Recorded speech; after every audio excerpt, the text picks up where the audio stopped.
આપણને એફએલએન કિટમાં મળી છે કર્ણ સાપસીડી. હવે કર્ણ સાપસીડીને આપણે ત્રાસી સાપસીડી પણ કહી શકીએ, બરાબર. જેમ તમે પેલી ઊભી એકડી બોલો છો ને એમાં કેવી કરવાની છે?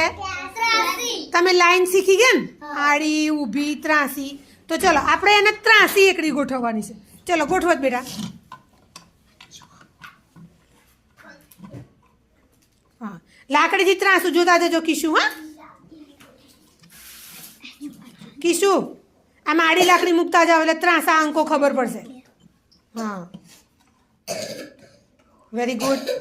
ચલો હવે કઈ આવશે જોતા જાઓ અંકો. ત્રાસી લાકડી મૂકતા જાઓ.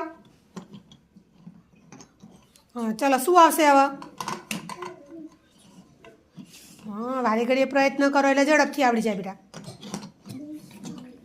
હા, એમ ત્રાસી મૂકતા જવાની સ્ટીક એટલે ખબર પડશે.